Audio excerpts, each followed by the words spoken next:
Say that is my covenant brother. Na kwa ujasiri naweza nikasema ni ndugu yangu katika agano. Come on, let's join our hands and invite Reverend Tom to come and bless us today. Amen. Amen. Hallelujah. Please can we celebrate the Holy Spirit?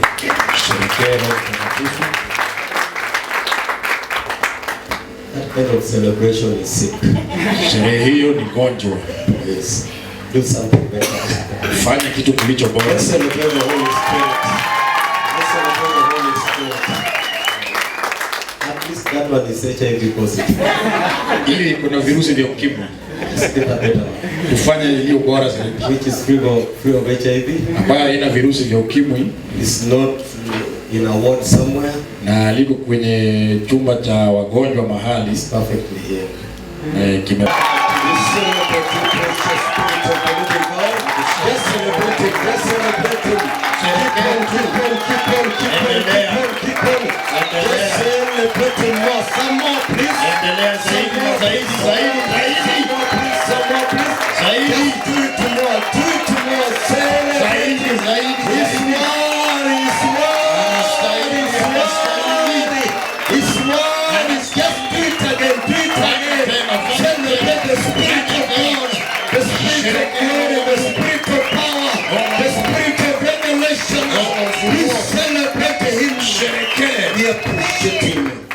Spirit of the living God. Roho Mungu aliye hai. Wewe ndiye uliandika Biblia. Using human instruments. Ukitumia vyombo vya wanadamu. We are praying this moment. Naomba asubuhi ya leo. Reveal the heart of the Father to us. Ifunue moyo wa Baba kwetu. And also open the eyes of our understanding. Ukatufungue macho zetu za fahamu. Every revelation that you bring. Kama kila ufunuo utakao uleta. Be able to pilot our destiny. Litaweza kuelekeza hatima yetu. That we may walk in the glory that you desire us to walk in. Tuweze kutembea katika utukufu na utamani. Glory, praise and honor in advance, my Father. Heshima na utukufu. Lord Jesus, you are worthy of it. Bwana Yesu unastahili. And I appreciate you, Holy Spirit. Nashukuru Roho wako Mtakatifu. In Jesus' name. Jina la Yesu.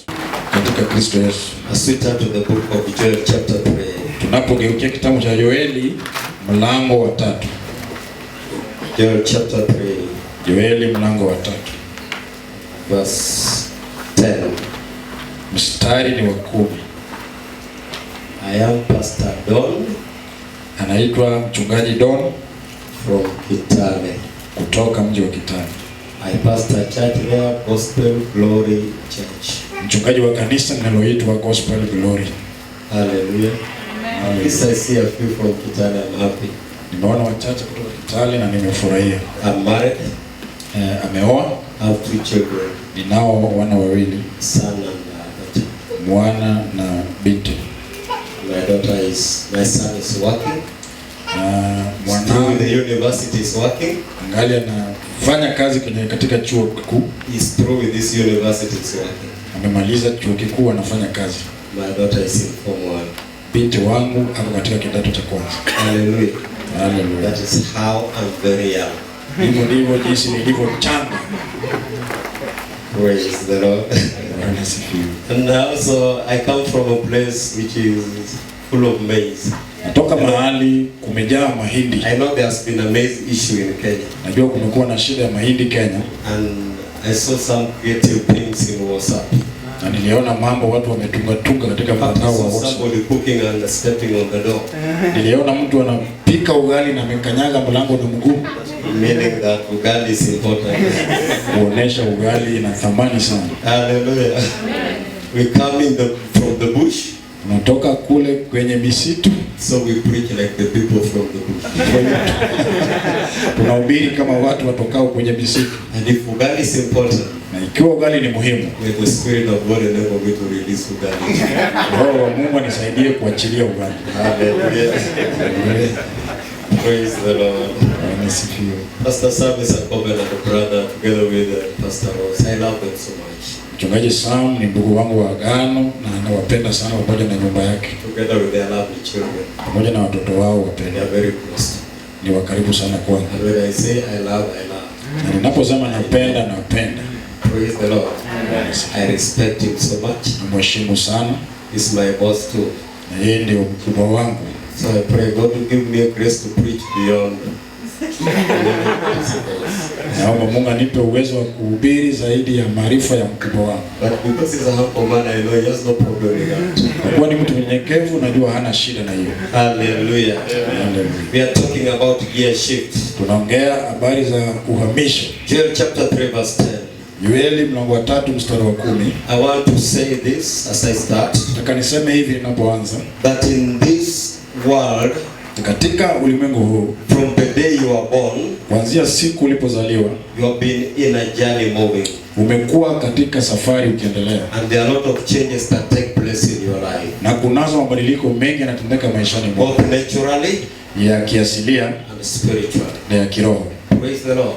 Asifiwe. Naturally as you grow, kiasilia unapokuwa, there are many things that fight your progress. Kuna mambo mengi yanapinga kuendelea kwako. Same to spiritually. Ndivyo ilivyo katika mambo ya kiroho. Hallelujah. Hallelujah. When you set up a kiosk, unapoanza kioski, there are demons that are there to make you come down. Kuna mapepo zilizo pale kukushusha chini. Praise the Lord. Every level you move in, kila kiwango unachoingia, demonic forces are stationed. Kuna mapepo za kiwango ambazo zinakuwa pale that you don't get in, ili usipenye. And if you get in, na ukiingia, they make sure you don't get the blessings that are in that level. Zinahakikisha usipate baraka zilizoko pale. If you get the blessings that are in that level, unapozipata baraka zilizoko kiwango hicho, make sure you don't go beyond that level. Watahakikisha usipite kiwango hicho. Praise the Lord. Bwana sifiwe. Hallelujah. Hallelujah. Are we together to that? Yes. There are demons that fight your spiritual progress. Kuna mapepo yanayopiga kukua kwako kwa kiroho. Every level you enter in, kila kiwango unachofika, they desire to keep you from entering that place. Zinatamani zikuzuie usiingie kiwango hicho. If you manage to enter the place, na ukifaulu kuingia, they will make sure you don't enjoy the blessings in that place. Watahakikisha usifurahie baraka za kiwango hicho. And if you get those blessings and enjoy them, na ukizipata hizo baraka na kuzifurahia, they will make sure you don't go beyond that level. Watahakikisha usipite kiwango hicho. That is why a human being needs a gear shift every now and then. Ndiposa mtu anahitaji uhamisho kila mara. Hallelujah. Amen. And the problem is this. Shida ni hii. Good is always the enemy of better. Kizuri kila mara ni adui ya kilicho bora. I repeat. Narudia. Good is always the enemy of better. Kizuri kila mara ni adui ya kilicho bora. That's why Jesus told somebody. Posa Yesu akamwambia mtu. The person told him, I've obeyed all the commandments. Ule mtu akamwambia nimezitia amri zote. He told the person, you have done good. Akamwambia umefanya mema. But there is a better thing. Lakini kuna kitu kilicho bora. So good is always the enemy of the better. Kwa hivyo nzuri kila mara ni adui ya kile bora. Hallelujah. And those who drive vehicles. Na wale wanaoendesha magari. Not automatic. Sio magari za kiautomatiki.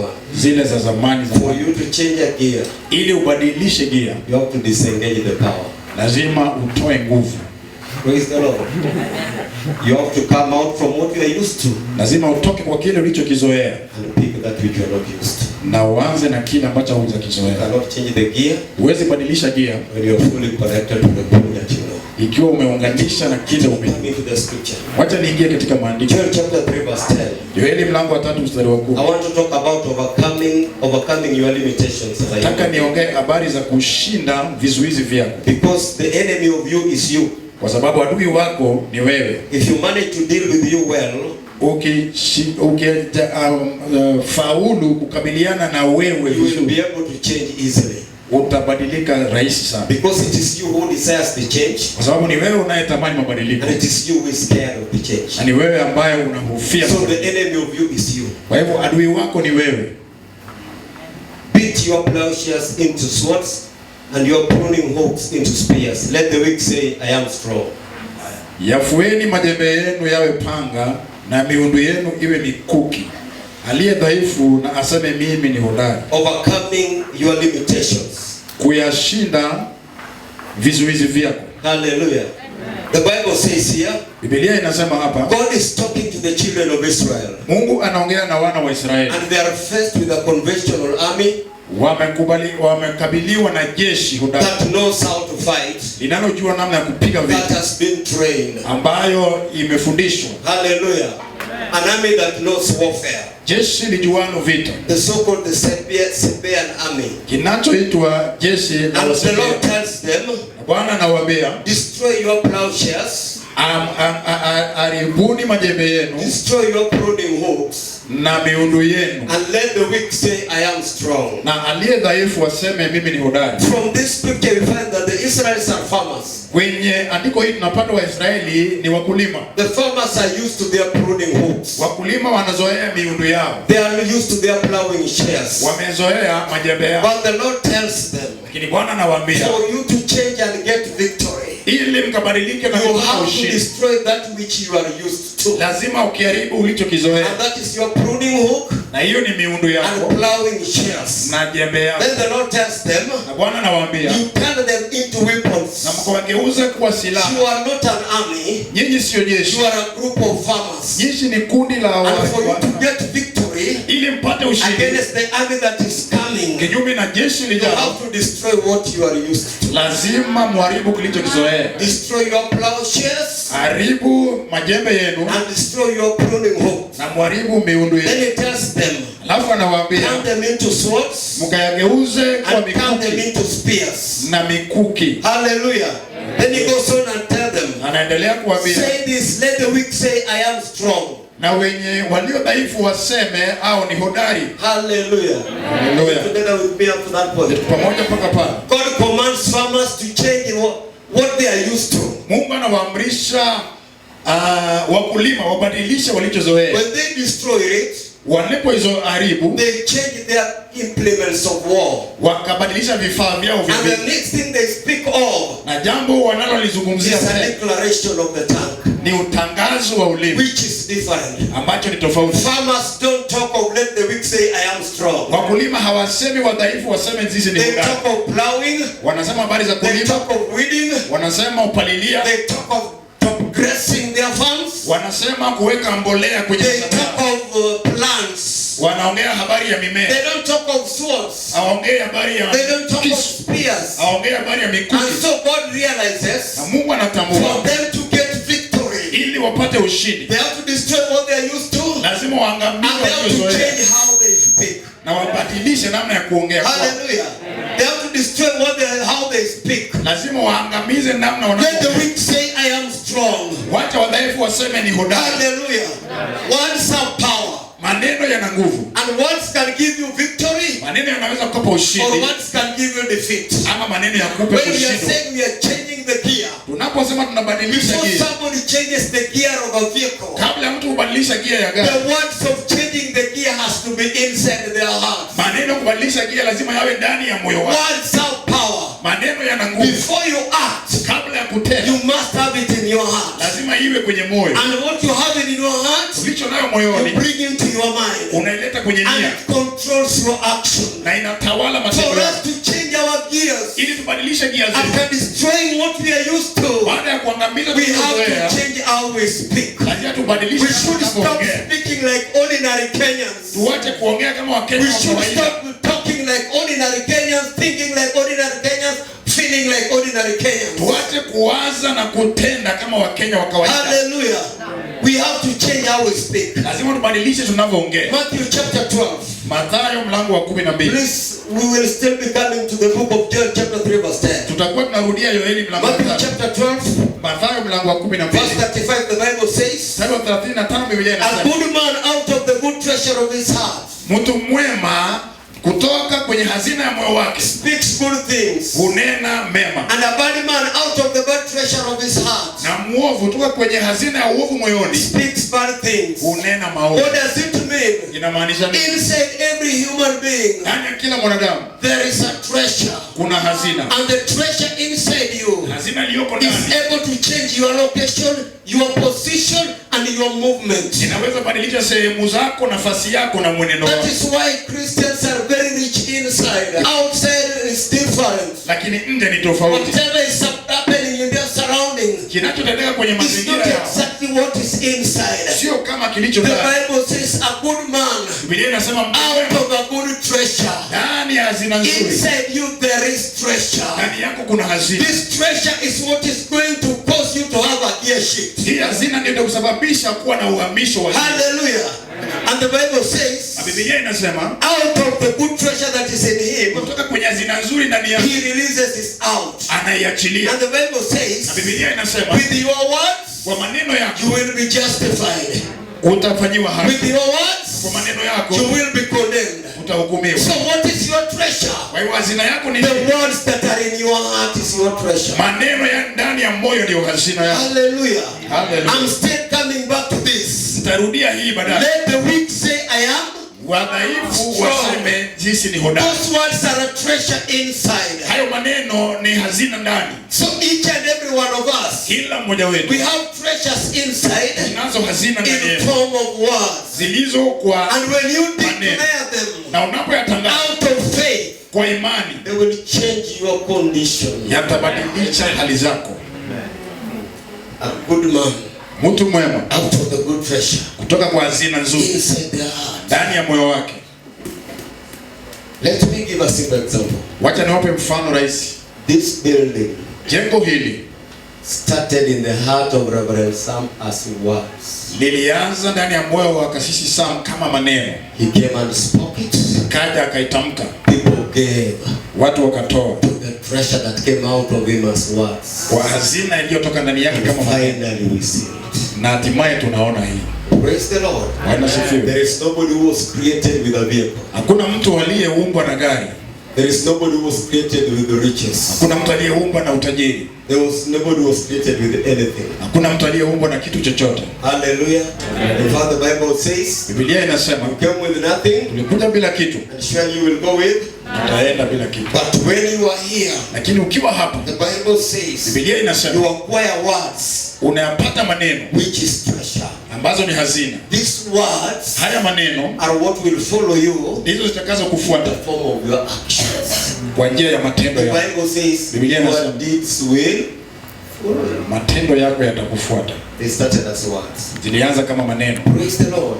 Bwana sifiwe. So for you to break your limitation, Ili uvunje vizuizi vyako, destroy what you are used to, angamiza unachokizoea, then change your speaking. na badilisha kuongea kwako. For us to shift the gear Ili tubadilishe gia from farmers to warriors, kutoka kwa wakulima hadi kwenye majeshi, we have to destroy what we are used to, lazima tuangamize tulichokizoea and we declare our future. na tutangaze hatima yetu. Hallelujah. Haleluya. There will be a gear shift. Utakuwa na mbadiliko wa And the gia. Bible goes on to say, Biblia inaendelea kusema where the word of the king is, there is power. kunako neno la mfalme kuna nguvu. Ecclesiastes chapter 8 verse 14. Wahubiri 8:14. So the words that are in you, Maneno yaliyomo they ndani are not yako just a treasure, sio hazina tu, they have power. yana nguvu. Hallelujah. Hallelujah. The far you want to go Umbali unaotaka kuenda will be equivalent to the word that are in you. itatoshana na maneno yaliyomo Because ndani, the power to push you forward kwa kuwa nguvu ya is kukusukuma mbele within the word that you speak. yako ndani ya neno unalo. Hallelujah. You can make a declaration over your future. Unaweza tangaza kuhusu hatima And yako. as you make a declaration, Na unapotangaza, power is released to propel you to where your declaration is nguvu going. inaachiliwa We kukusukuma. can go as far as our words have gone. Tunaweza enda umbali wa We can neno see yetu. as far as our words are. Tunaona We umbali wa can neno reach yetu. as far as our words are. Tunaweza fika umbali wa neno Choice yetu. is yours.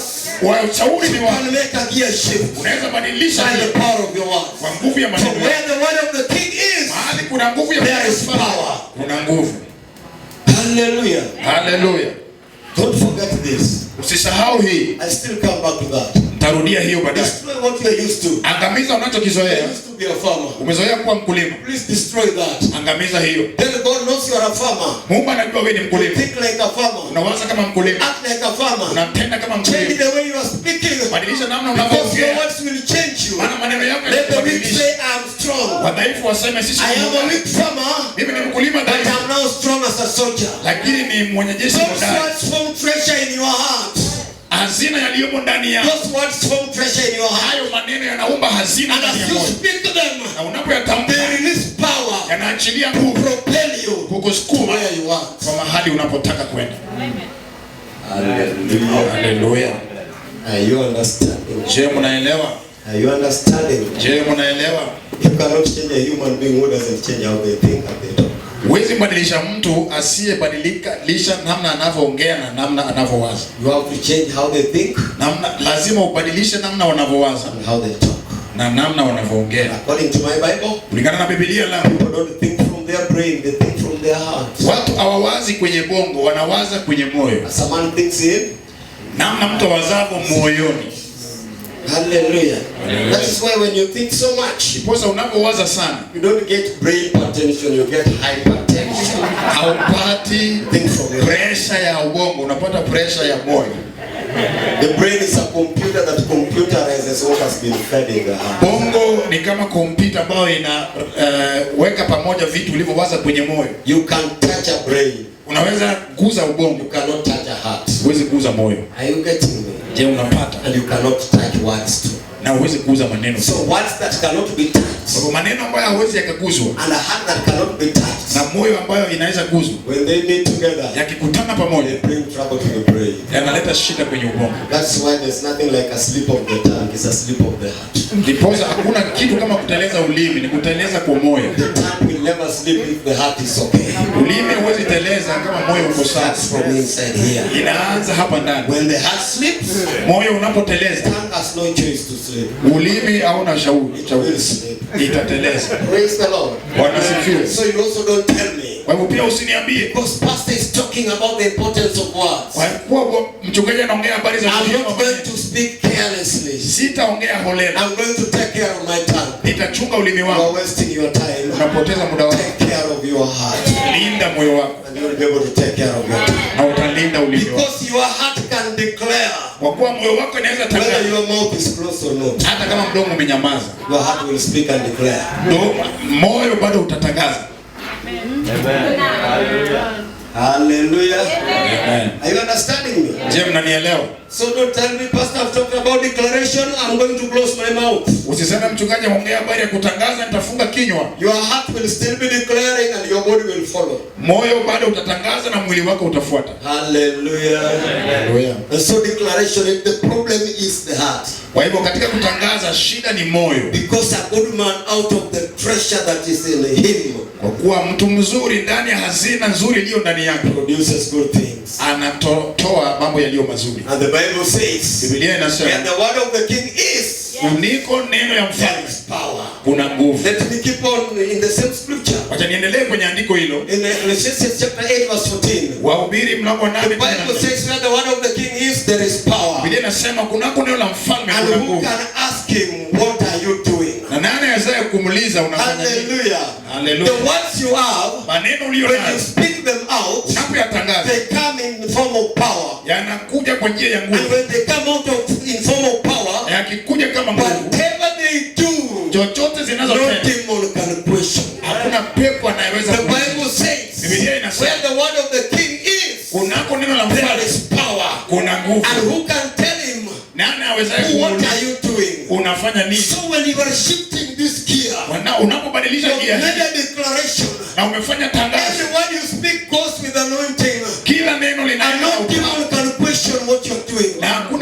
anaulizia The power of words neno la nguvu that ya has the maneno ability to create. iliyo na uwezo wa When kuumba, it goes forth, ikienenda it creates for you the spirit world, inakuumbia ulimwengu wa where roho, your feet will start walking in. mahali ambapo miguu yako itaanza kutembea. Hallelujah. Haleluya. Praise the Lord. Bwana asifiwe. So I said the enemy of you is Iposa nikasema adui wako ni wewe, not even much of the devil. sio hata sana ya shetani, It is you. ni wewe. That's why the Bible says, it doesn't say, Iposa Biblia haisemi love your neighbor as you love yourself. penda jirani yako kama vile unavyojipenda. It says love your neighbor as yourself. Love your neighbor the way you are selfish. Inasema upende jirani yako The way you love the self in you. namna unavyopenda binafsi. A harlot doesn't love themselves. That's why they don't care whether they die of HIV or not. Kahaba hajipendi, ndiposa hajali hata kama kikufa virusi vya ukimwi. But touch the self in her by calling her a harlot. You will know why she does it. Lakini gusa ubinafsi ndani yake ukumuita kahaba, ndio utamjua. A drunkard doesn't love themselves. That's why they drink and they don't care. They know they will. It's destructive. Mlevi hajipendi, ndio bosa anakunywa pombe na hajali. Touch the self in a drunkard. Lakini gusa ubinafsi ndani ya ulevi wake. And they will tell you you didn't buy it for me. Na umuulize, umuite yeye ni mlevi, atakwambia hukumnunulia.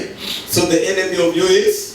Adui wako ni, That is why you have to break your limitations. bosa lazima uzivunje vizuizi vyako. Hallelujah. The Bible says, Biblia inasema, who can ask what does he do? nani awezaye kuuliza anafanya nini? And so for you to speak positive words. Na ili wewe uongee maneno mazuri. Proverbs chapter 16 verse 23.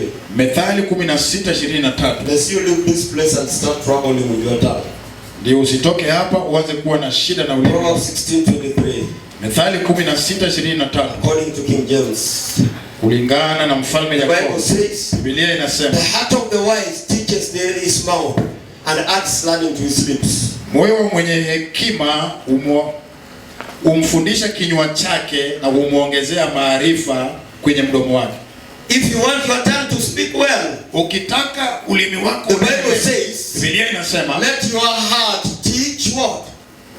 Your mouth. It's not you to teach your mouth. It is your heart to teach your mouth. moyo wako ufunze kinywa chako. Praise the Lord. So if the heart has good treasure, Iwapo moyo iko na hazina nzuri, it will teach the mouth what to speak. itafunza kinywa kiseme nini. And the Bible says, Biblia the inasema, heart of the wise. moyo wa mwenye It hekima. doesn't say the heart, just the heart. It's Haisemi the heart of the moyo, wise. inasema moyo wa mwenye hekima. So for a heart to teach a mouth, Ili moyo lifundishe kinywa, it has to be a wise heart. lazima iwe moyo wenye hekima. Praise the Lord. It has to be what? Lazima iwe nini? Wise heart. Moyo wa mwenye hekima. So please, if you want to change your speaking, Unapotaka kubadilisha kuongea kwako, acquire a wise heart. uwe na moyo wenye hekima. In fact, the Bible says, Biblia inasema, wish I would get it in somewhere in Ecclesiastes, maybe chapter 10 or chapter 11. The Bible says, tumepata kwenye the Mahubiri, heart. moyo, Okay, touch this place gusa sehemu hii with your right hand. na What mkono do you wako wa feel? kuume. Unahisi nini? What do you feel? Mdundo. A heartbeat. Yes. And this other side, Sehemu hii nyingine there's really nothing. hamna kitu. The Bible says, Biblia inasema, the heart of the wise moyo wa mwenye hekima is on the right. iko sehemu ya kuume, The heart of the foolish moyo wa mpumbavu is on the left. uko sehemu ya kushoto. Okay? Let me use NIV. Wacha nitumie tafsiri ya NIV says, NIV inasema, the heart of the wise inclines to the right, moyo wa mwenye hekima huegemea upande wa kuume and the heart of the foolish inclines to the left. na moyo wa mpumbavu huegemea upande wa kushoto. Maybe you're saying I'm saying my wrong things. Huenda mnafikiria nasema maneno yangu. God. Ecclesiastes chapter 10 verse 2 is in your Bible. Wahubiri 10 mlango A wa wise man's heart is at the right hand, but a fool's heart is at the left. moyo wa mwenye hekima iko katika mkono wa kuume, bali moyo wa mpumbavu uko sehemu ya kushoto. That's why the Bible says we were all fallen, we have all sinned and fallen short of the glory of God, and so the heart we have is what? Hivyo Biblia inasema sote tumeanguka na kupungukiwa utukufu, basi moyo tulio nao ni moyo wa upumbavu. Then the Bible says, hapo Biblia inasema I will give them a new heart. Nitawapa moyo mpya. Station of the right. Sehemu ya it is station of the right. Imewekwa sehemu ya kutulia. I want you to get me, please. I want you to get me well here. Nataka mnipate vizuri hapa. When you are born, ulipozaliwa, you are born with a foolish heart. Ulizaliwa na moyo mpumbavu. Acting foolish. Inatenda kupumbavu. Everything foolish. Utenda kila kitu kipumbavu. Kipumbavu. Because it is a fleshly heart. Kwa kuwa ni moyo wa kimwili. Corresponding with a spiritual heart which is also fleshly in the spirit. Ikishikamana na moyo wa kiroho. Then God says, I will give you a new heart. Mungu akasema nitawapa moyo mpya. Another heart of flesh. Moyo mwingine wa nyama. This time is planted. Sasa limewekwa on the right. Sehemu ya kulia. Praise the Lord. The more you have as a human being. Unapokuwa na zaidi kama mwanadamu. Is this. Ni hii. The choice you make. Uamuzi unaofanya or the right heart. Uamuzi unaofanya je, ni wa kulia ama wa kushoto? Praise the Lord. Bwana sifiwe. Can I bring it more clear? Niweke wazi zaidi. Biblia inasema God tells Jacob, Mungu anamwambia Yakobo after meeting him when they wrestled the whole night. Baada ya kukutana na kupiga mieleka usiku. God tells him, Mungu anamwambia from today, tangu leo, you will not be called Jacob. Hautaitwa Yakobo. But 3 chapters later, lakini mstari 3 baadaye, God comes to him. Mungu anamjia and tells him, anamwambia Israel, tell Jacob to go to Egypt. Israeli, mwambie Yakobo aende Misri. But he said he should not be called who? Jacob again is the one who calls him Jacob the second time. Na ni yeye alisema asiitwe Yakobo na anamuita Yakobo. And so in the life of Jacob, katika maisha ya Yakobo, there was war. Kulikuwa na vita between Jacob and Israel. Katikati ya Yakobo na Israeli. Inside you, ndani yako, there is a war. Kuna vita between a foolish heart and a wise heart. Kati ya moyo pumbavu na moyo mwenye hekima. That was the problem in the life of Peter. Ndio ilikuwa shida katika maisha ya Petro. He was Simon. Alikuwa Simeoni. His name was changed. Jina lake likamgeuzwa. When he got a revelation of Christ. Alipopata ufunuo wa Kristo. And the Bible said he was called Peter. Biblia inasema akaitwa Petro. Hallelujah. Hallelujah. In his life, katika maisha yake, there was war. Kulikuwa na vita between Peter and Simon. Katikati ya Petro na Simeoni. That's why whenever he did good, Jesus called him Peter. Iposa alipotenda mema, Yesu akamuita Petro. Whenever he did bad, Jesus called him Simon. Alipotenda mabaya, Yesu akamuita Simeoni. There is a war inside you. Kuna vita ndani yako. And the war is you and you. Na vita ni wewe na wewe. Praise the Lord. Every morning, kila asubuhi, when you are waking up this morning, ulipoamka asubuhi hii, you wanted to wake up and pray. Ulitaka uamke uombe. The war started in. Vita likaanza. A foolish heart said it was very cold outside. Moyo pumbavu likasema kuna baridi. A wise heart said wake up and pray. Moyo wa hekima ikasema amka. The enemy of you is you. Adui wako ni wewe. Hallelujah. Hallelujah. Israel wants to love God. Jacob doesn't like God. Israeli anataka kumpenda Mungu, Yakobo hampendi Mungu. Simon doesn't love God. Simeoni hampendi Mungu. Simon wants to go back fishing. Simeoni anataka arudi afanye uvuvi. That's why when Jesus found him, Ipoza Yesu alipompata, Jesus did not tell him Peter. Yesu hakumwambia Petro. Feed my sheep, he said, Simon son of Jonah. Akamwambia Simeoni mwana wa Yona, feed my sheep. Lisha kondoo wangu. What does it mean? Inamaanisha nini? The revelation that changed your life. Ufunuo uliokubadilisha maisha. If you lose it, ukipoteza, the former character will rise up. Tabia ya kale itainuka. Hallelujah. That's why I said, when we are shifting the gears, tunapohamisha we have to cut off every connection that was there in the past. Because your past experience will always fight where you are going. Break the connection. Hallelujah. Hallelujah. When Peter's experience, Petero alipopitia hii, his experience as Simon woke up. Alipopitia hii, Simeoni aliinuka. His experience as Simon woke up. Tajiriba yake kama Simeoni ikainuka. When Jesus had gone. Wakati Yesu alikuwa na akasema, I am going back to fish. Narudi kufanya uvuvi. Hallelujah. Hallelujah. When you lose the revelation that brought you to Christ and change the gear in your life, your former character will come to bring you back into bondage. Ukipoteza ufunio uliokuleta kwa Kristo na kukubadilisha, tabia yako ya kale itainuka. That's why God realized kwa sababu Mungu akatambua they will turn to be farmers. Wanaweza geuka kuwa watu. Told them destroy anything that can pull you back to farm. Akawaambia angamizeni kila kitu kinachoweza kuwavuta nyuma. And that's what I speak to you this morning. Ndiposa na waelezea everything in this church. Kila kitu ndani ya kanisa hili. Everything that is in your life as a person. Kila kitu maishani yako kama that you are so used to please. Ambayo umezoea sana. Make it so that you can fly higher. Livunje ili upae juu zaidi. No plane can fly if the wings are grounded. Hakuna ndege to the ground. Inaloweza kupaa. There has to be a divorce. Lazima miguu iachane na Mungu. So that there be a take off. Ili liondoke. Hallelujah. I pray for a spiritual divorce. Naomba kuwe na talaka ya kiroho. Over experience that God doesn't want you to have in your soul. Juu ya mambo yako ya kale ambayo Mungu hataki uwe nayo. Over your spirit and your body. Juu ya nafsi yako na let there be a disconnection in the spirit world. Hebu kuwe na kukatwa katika ulimwengu wa roho. And I decree into your life. Anatangaza maishani mwako. That God give you new words. Mungu akupe maneno mapya. Speak into your future. Kuongea juu ya hatima. Change your spiritual gear. Kubadilisha gia yako. And give you power to get into your destiny. Kupe nguvu ya kuingia kwenye hatima. Hallelujah. Hallelujah. Every person in this nation. Kila mtu kwenye taifa hili. Demons are out to keep you where you are. Mapepo yako ya kukwamisha mahali uliko. Every family in this nation. Kila jamii kwenye taifa hili. They have specific demons that are out to keep them there. Yako mapepo maalum ya kuwakwamisha mahali. Every church in this nation. Kila taifa kwenye taifa hili. They have specific demons that are keeping them there. Kuna mapepo maalum ya kuwakwamisha mahali pale. Praise the Lord. Bwana asifiwe. You identify and deal with them. Utayatambua na kuwakabiliana nao. Hallelujah. Amen. And I told you don't struggle with your tongue. Let your heart teach what? Your mouth.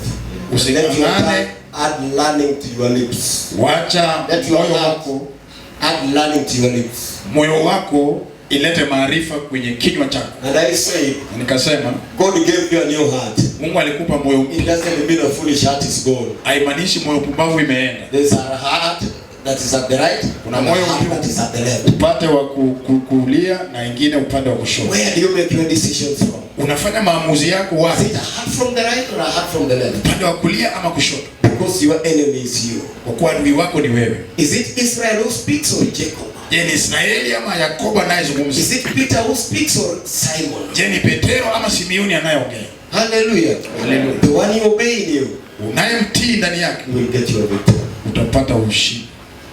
2 Kings. Falme wa pili. Let me give you an example in 2 Kings. Wape mfano wa Falme wa pili.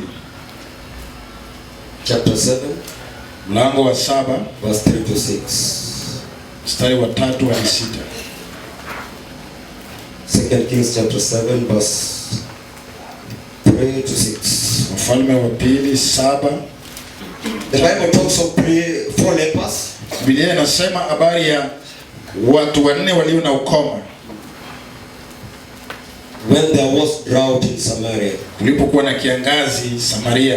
And these lepers, na hawa wenye ukoma, they had a lot of limitation.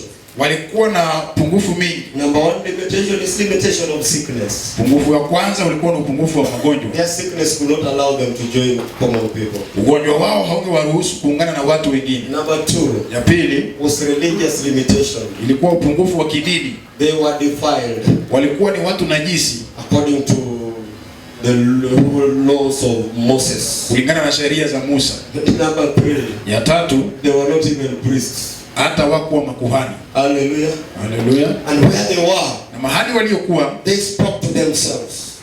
Wakaongea wao kwa wao. In verse 4, katika mstari wa 4, they said, wakasema, if we enter the city, there is famine in the city. Tukiingia mjini kuna njaa mjini. But why sit we here till we die? Ya nini tukae hapa hadi tukufe? Okay, if we sit here, we'll still die. Tukikaa hapa bado tutakufa. Praise the Lord. They started by what? Speaking. Walianza kwa kuongea. Breaking the limitation, they started by what? Speaking. Walianza kuvunja vizuizi vyao kwa kuongea. Even Elijah, hata Elisha, the servant of God, shared this morning. Ndicho Mungu alisema he asubuhi. started by speaking to Ahab. Alianza kwa kuongea na Ahabu. He said, the Lord before whom I stand. Akasema Bwana ninayesimama mbele yake. Before he got his victory, Kabla apate he ushindi, started with a declaration. alianza kwa kutangaza. Praise the Lord. Bwana sifiwe. These ones are also starting with a declaration. Hawa pia wanaanza kwa kutangaza. If we go into the camp, Tukienda kwenye kambi, we will still die. tutakufa. If we go to the Assyrians, Tukienda kwa Waasiri, they will still kill us. watatuua. Then they said, Wakasema, anyway, why sit we here until we die? sasa ya nini tukae hapa mpaka If the Assyrians leave us alive, it's okay. wakitusamehe ni bora. Hallelujah. They are coming out of the normal that they are used to outside the camp. Wanatoka kwa kile cha kawaida waliokizoea. And before they come out, Kabla ya kutoka, they make a declaration. wanafanya Why matangazo. do we sit here until we die? Ya nini tukae hapa hadi Let's go ahead. tuende? If they spare us, okay. Wakituacha ni sawa. If they kill us, okay. Wakituua pia ni sawa. Hallelujah. Haleluya. After declaration, Baada ya kutangaza, they decided to walk on their declaration. wakaamua kutembea kwa Listen to matangazo. me, children of God. Nisikize wana wa After Mungu. making a declaration, Baada ya kutangaza, start walking in it in the spirit world. anza kutembea ndani yako. Let your spiritual footsteps start sounding in the spirit world. Miguu yako ya kiroho yaanze kutoa sauti katika In the ulimwengu wa roho. natural, they were walking a natural walk. Katika ulimwengu wa asili But in walikuwa the wanatembea. spiritual, they were also walking. Lakini kiroho pia walikuwa For you wanatembea. to break your limitation and change the gear, please, Ili uvunje vizuizi vyako na you kubadilisha must pia. learn to walk that which you speak. Lazima utembee kulingana na In unavyoongea. the spirit world, walking. Katika ulimwengu wa kiroho And kutembea. God will never act until you start walking. Na Mungu hatatenda mpaka uanze kutembea. Hallelujah. It's not just a matter of declaration. Sio kutangaza We have tu. declared a lot of things over the nation of Kenya. Tumetangaza mambo mengi juu We ya have Kenya. spoken a lot of our lives. Tumenena mengi juu ya Our maisha lives yetu. don't change. Why? Maisha yetu yabadilike God kwa is nini? waiting for one step in the spirit world. Mungu anangoja You siku moja walking towards the direction of your words. kutembea And you will shape kuelekea the spirit world. na itabadilisha hali ya kiroho. We have declared a lot of things. Tumetangaza mambo mengi. You wonder why there's no change. Nashangaa mbona kuna mabadiliko. Even me as a preacher, I can speak over your life. Hata mimi naweza ongea juu ya If maisha you yako. don't walk over what I've spoken, it's useless. Usipoongea juu ya kile It will be a nimesema, declaration hanging over your head. itakuwa matangazo yananing'inia juu ya Kenya kichwa. as a nation has a lot of declaration in the spirit world. Kenya ina matangazo mengi katika ulimwengu wa So roho. much. Mengi We sana. only need believers Tunahitaji who waumini can have a spiritual shift in the spirit world. wanaoweza kuwa na And they uaminifu start walking over the words that have been declared over this nation. na watembee juu ya maneno And the God of glory will come down to shake everyone Mungu wa utukufu atakuja and shake every demonic force. na atangise kila The nguvu. Bible says Biblia they inasema started walking towards those words. kaanza kutembea And God magnified their step. na Mungu akayafanya yawe When they makubwa. first started the first step, Walipofanya hatua ya I kwanza, think it was little. nafikiri ilikuwa The ndogo. second one, Ya pili slightly magnified. ikawa The kubwa third kidogo. one, Ya tatu magnified further. kubwa kidogo. Hallelujah. Hallelujah. May God of glory magnify your step. Mungu wa As you utukufu walk over every declaration that has been made over your life, juu ya matangazo yote, every prophetic word, kila neno la God nabii give you the strength Mungu akupe to nguvu walk over it, the spirit world. kutembea But kwa God may make His word to be ili fulfilled. neno la Mungu likatimiliki. You are giving the word of God a lot of trouble. Mnampa neno la Mungu shida Because mingi. the Bible says, Kwa Biblia His inasema word that comes out of His mouth neno litokalo kinywani cannot mwake go back without a testimony. hawezi kurudia The bila word has kusema. been waiting to bring a Neno testimony. limekuwa likingoja It is kuleta ushuhuda. waiting for what? Inangoja Your nini? spiritual walk in the spirit world. Kutembea When kwako you kwenye make a ulimwengu wa roho. step, the word will bring a testimony. Ukifanya hatua neno And when the litatoka. word brings a testimony, Neno likileta the ushuhuda, Bible says it will go back to heaven. Biblia inasema itarudi And mbinguni. Jesus says, Yesu my anasema word is forever settled in heaven. neno langu ni kamilifu. Anyone that has no testimony cannot go back to heaven. Neno lisilo na ushuhuda haiwezi rudi Every mbinguni. prophetic word that has been spoken over you, Kila neno la kinabii they will never go back to heaven until they have a testimony. haitarudi mbinguni. So please give the word of God a chance Kwa hivyo patia neno la Mungu to bring nafasi a testimony out of your life. ilete ushuhuda ndani ya maisha yako. Hallelujah. Hallelujah. Glory to God. Tukufu kwa Mungu. Do you get me? Je, mnanipasa? Just wait for Nipungie tu mkono. kutendereza. Tukutendereza. Tukutendereza. You Tukutendereza. were once somewhere there. Wakati mmoja tulikuwa pale. We came from there. Tulitoka pale. We only collided with the Holy Spirit. Tuligongana tu na Roho That's Mtakatifu. why we are changed. Ndiposa But tumebadilika. we came from there. Lakini tulitoka pale. Kutendereza. Tukutendereza. Hallelujah. Haleluya. Tukutendereza. Tenderest. Tenderest means praise the Lord. Hallelujah. Hallelujah. Many understand me, please. Wangapi wananielewa tafadhali? Hallelujah. For you to give your words power, you have to walk your words. Ili uyape maneno yako nguvu, lazima utembee katika maneno But yako. this is the warning I give you, please. Na hii ndio onyo ninawapa tafadhali. Don't change your focus. Usibadilishe mtazamo wako. That's the problem with the revivals that have taken place in the world. Hiyo ndio shida na uvuvio zilizotokea ulimwenguni. There's a divine declaration. Kuna matangazo ya People kitaua. start walking. Watu wanaanza They kutembea. are focused on Jesus. Wanatazamia They Yesu. change their eyes from Jesus Wanatoa macho kwa and Yesu. look at the miracle. Na wanaiweka kwa miujiza. When Peter removed his eyes from Jesus Petro alipotoa macho kwa Yesu and looked at the miracles, na akaangalia miujiza, the word that was holding him above the water disappeared. neno lililomshikilia juu ya maji likapotea, Sinking. akaanza kuzama. That is why any believer who follows miracles will sink. Ndiposa muumini yoyote afuataye muujiza atazama, Because the Bible says, kwa Biblia inasema "This sign shall follow them." ishara hizi zitawafuata. Hallelujah. Hallelujah. So if you hear pastors done a miracle in the name of Jesus, the name is walking, please don't go and look at that. Do another one where you are. Ukisikia mchungaji amefanya muujiza, viwete wanatembea, usikae pale, tazamia mbele na ufanye ingine kwa jina la Do Yesu. another one where you are. Tena lingine And when mahali. people want to go there, Watu wakitaka kuenda tell kwa, them, please, waambie tafadhali, here I am. niko hapa. Hallelujah. Hallelujah. That's why I agree with Bishop Sam. Ndiposa nimekubaliana na askofu In Sam. the generation where we are going in, please, Kizazi tunachoenda, the people who are going to walk in miracle signs and wonders are not known. watu watakaoendelea kwa They miujiza na have no ishara mega title. hawajulikani, They have no great theological background. hawana theolojia kubwa, They only know one thing. wanajua kitu I kimoja, was blind, but nilikuwa now kipofu, I see. sasa naona. Glory to God. And these are the people who God is going to use in this generation. Hawa ni watu Mungu awatumia kwa kizazi. Hallelujah. Hallelujah. When you follow them, Ukiwafuata you find them to be common men. unawapata ni watu wa kawaida. Praise the Lord. That leads me to Hebrews chapter 11 verse 32. Inanipeleka kwa Waebrania 11:32. Remember in 2 Kings I've said when they walked, Kumbuka Wafalme wa Pili nimesema walitembea, their confession, kukiri kwao which released power kilichoachilia nguvu of performance. ya utendaji. Hebrews 11:32. Waebrania I just say 11:32. the people who God is going to use are not known. Wale ambao Mungu atawatumia hawajulikani. They may not have titles, and if they have titles, they may not be so much concerned about those titles. Huenda hawana vyeo na iwapo wanazo hata hawana haja nazo.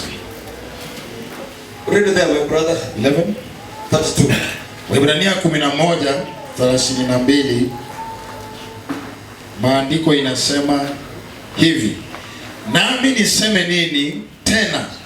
Listen to that one. What shall I say more?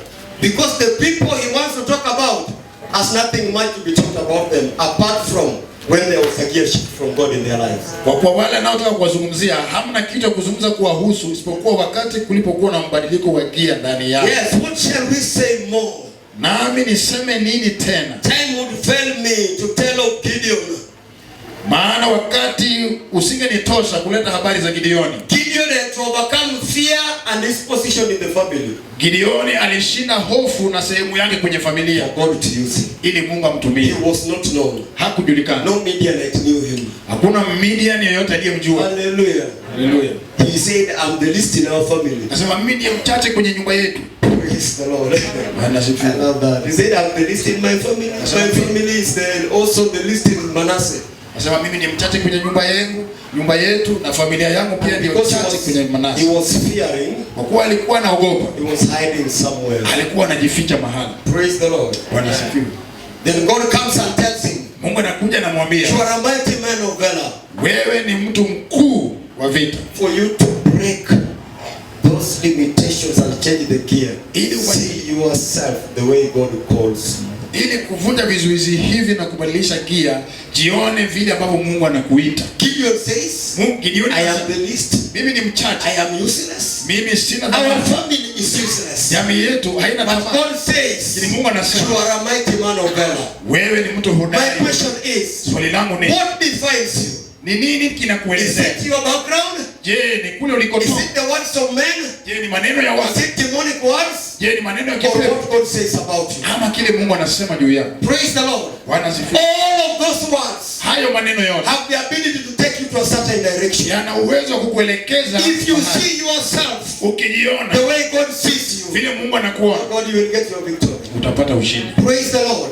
This was a mighty man of valor, Ilikuwa mtu mkuu wa and that declaration changed him. na hiyo tangazo likamgadilisha. When the Egyptians and the Israelites, Wamisri na Waisraeli they looked at Moses, walipomwangalia Musa, that was a murderer, alikuwa a muuaji, very temperamental person. mtu aliyekuwa na But hasira. when God looked at him, Mungu alipomtazama, that was a deliverer, Mungu akaona the mkombozi writer of the first 5 books of the Bible. aliyeandika vitabu When tano. the church looked at Paul, Kanisa lilipotazama Paulo, that was a murderer, huyo alikuwa muuaji, a Pharisee indeed. Farisayo But when kamili. Jesus looked at Paul, Yesu he alipomwangalia saw Paulo, apostle akaona who mtume laid the foundation of the church. aliyetia msingi. See yourself with the eyes of God. Jione kwa macho ya Mungu. Hallelujah. Haleluya.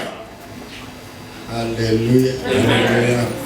Bwana asifiwe. Are we together? Je, tuko pamoja? When you start walking your words, Ukitaka kutembea kwa maneno ya don't look at yourself as a leper. usijiangalie kama mwenye ukoma. Look at the victory. The food is ahead of you. Tazama ushindi, chakula kilicho mbele. They didn't talk of leprosy anymore. Hawakuongea habari ya ukoma tena. When they started walking, they didn't talk of death anymore. Walipoanza kutembea hawakuongea habari ya They kufa didn't tena. talk of hunger anymore. Hawakuongea habari ya njaa tena. Hallelujah. Hallelujah. Their focus was their victory. Mtazamo wao ulikuwa ni ushindi wao. Let God fulfill every word. Wacha Mungu atimize kila neno. You change your view of yourself. Unapobadilisha mtazamo wako. Praise the Lord. Bwana asifiwe. Let me get one person. Nipate mtu mmoja hapa. Oh, my brother Sylvester, I love you. Come on, Usiweze na kupenda, njoo hapa kidogo. Hallelujah. Hallelujah. You are with him somewhere. I love him so much. Kwa naye mahali nampenda sana. Praise the Lord. He's a preacher, he's a servant of God. Ni mhubiri na mtumishi wa Mungu. How many of you can see him? Lift up your hands. Wangapi wanaweza kumuona? Hebu inua mkono. None of you. Hakuna. You are seeing his body. Mumeona mwili wake. You get him? Unanipata? If he decides to go with the Lord, to be with the Lord right now, which I say no, Akiamua kwenda na Bwana sasa, the body. mtakuwa bado mnaona mwili. Are you getting that? Je, mnapata hivi? So when you look at his body Unapoangalia mwili wake and you define him according to where the body comes and the education of the body, the abilities of the body, you are wrong about him. na ukamuelezea kulingana na kule mwili inatoka, uwezo na masomo ya mwili, You are wrong about him. umekosea The kumwelezea. Bible says, Biblia inasema in that body, katika mwili the huu Bible says, Biblia we inasema have these riches in earthen vessels. tuko na utajiri hizi katika miili hii. The body may be poor, Mwili huenda ni the fukara, spirit is very rich. lakini nafsi ni tajiri, And when the spirit rises up, na nafsi inapoinuka it changes the condition of the body. inabadilisha hali So ya mwili. don't allow a human being to define you by the condition of your body. Usimruhusu mtu akakuelezea That is not the real you. hiyo sio wewe You baba. are inside the body. Wewe uko ndani ya And mwili, if you rise up na ukiinuka with the treasures inside you, katika hazina zilizo the ndani yako, condition of the body will change. hali ya mwili itabadilika. Hallelujah. Hallelujah. And for you to see the treasures inside you, must have the eyes of God. Na ili uone hazina za ndani lazima uwe na That's macho ya why Mungu. I said, I didn't say you see your body with the eyes of God. Ndiposa sikusema uone mwili wako na macho ya You Mungu, see yourself, you are a spirit. ujione mwenyewe kwa macho ya Mungu, kwa kuwa wewe ni roho. Hallelujah. Even the English people taught us. Hata Waingereza walitufundisha. Now it's when the Americans are trying to change this. Sasa ndizo Wamarekani wanabadilisha hii. If this speaker is not moved and somebody wanted it to be moved, Iwapo hii speaker itaondoshwa na mtu alitaka iondoshwe, then he asks somebody responsible, anauliza mtu anayewajibika, did anybody move it? je, kuna mtu aliyeiondosha? The person will answer, Mtu atajibu, nobody hakuna mtu moved it. aliyeiondosha. You get me? Unanipata? So it says body, a body. Are you getting me? There's nobody that moved it. Yaani It's hamna Americans mwili. who are changing it. There's no person who did it. Ndio Wamarekani But the wanasema British knew it well. Nobody. nobody. Hamna mwili. Nah, there's nobody that pushed it. Hamna mwili iliyoiondoa. Hallelujah. Hallelujah. What does it mean? Inamaanisha nini? You are not the body. Wewe sio mwili. And let nobody identify you. I define you with what your body is going through. Na mtu asikuelezee kwa kile mwili yako inapitia. And don't define yourself Na usijielezee based on what your body is going through. kulingana na mapito ya mwili yako. And it's very funny in the spirit world. Na ni ajabu sana katika ulimwengu wa The roho. spirit of a human being may be going through different things totally. Roho wa What the mtu body is going through. huenda anapitia mambo tofauti kabisa na zile mwili. Different. Tofauti kabisa. Hallelujah. Hallelujah. I don't have time to mention. Sina muda ya kutaja. Let me come back here. Wacha nirudi hapa. So let nobody define you according to what? Mtu asikueleze. See yourself with the eyes of God. Jione kwa macho ya Mungu. Please, I came from a very poor family. Nilitoka kwenye jamii fukara sana. In 1970s, my father was very rich. Miaka za 70 baba yangu alikuwa tajiri sana. Then he fell from, you don't even call from grace to grass. That is, it's like from grace to grass to grave. Hiyo ni kama kusema kuanguka kwa neema hadi kwa nyasi na kwa kaburi. He fell badly. Alianguka vibaya. Hallelujah. Hallelujah. Those years where we had Pitla dreams, even if you are rich, you still had a Pitla dream. Hizo miaka ambazo hata kama ulikuwa tajiri bado ulikuwa na choo ya kuchimba. One day he made a mistake. Siku moja akafanya makosa. After selling all the goods that he had, Baada ya kuuza mali yote alizokuwa nazo, just remained with a few, akabaki na chache tu. decided to visit the toilet. Akaamua kutembelea chumba cha And all the money from the pocket obeyed the law of gravity. pesa zote mfukoni zikatii sheria ya gravity. It was not easy for him. Ilikuwa rahisi kwake. They looked for a way to salvage the situation. Watafuta namna ya kusaidia ile They hali. pulled the money. Wakavuruta pesa. When they were about to come out, Ilipokuwa karibu kutoka, their hand shook. mkono They ikatetemeka. obeyed it again the second time. Wakairuhusu tena mara ya pili. We remained poor. Tukabaki maskini. Praise the Lord. Bwana sifiwe. And I knew what poverty is. Ninajua umaskini ni nini.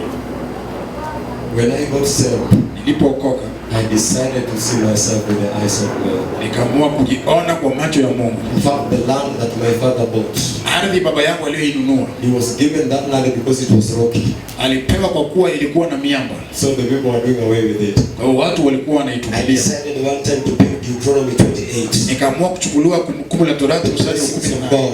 I Baraka ya started Mungu. walking on the boundary of that farm. Nikaanza kutembea kwenye mpaka wa shamba hiyo, kazunguka. When I was through in the farm, Nikatangaza kile kitakachotendeka kwenye shamba hilo. we have all manner of fruits in that very land. Kuna aina yote ya matunda kwenye hiyo shamba. And my mother doesn't sell them. Anybody who passes by, you can help yourself and go. Mama yangu hauzi, yeyote anayepita unajisaidia na unaenda. I looked at myself and I said, I am, by the grace of God, I'm able to go through this. Nikajiangalia what my family is. kwa neema ya Mungu, nikasema naweza pitia hii. Mimi sio kile ambacho familia yangu imekuwa. Then when I got married, the devil made a mistake. Nilipooa shetani akafanya makosa. He decided to make sure our family have tonsils. My children. Akahakikisha One had tonsils, the second one had tonsils, and I was preaching. Akahakikisha watoto wangu wanakuwa na tonsils wote, wa kwanza na wa pili, wakati na ubiri. Whenever I pray for people, they get healed. Mine, they're sick. Nikiombea watu wanapona, lakini wangu wanaendelea kuwa wagonjwa. Until even during the day, we want to clothe them as if they're in Iceland.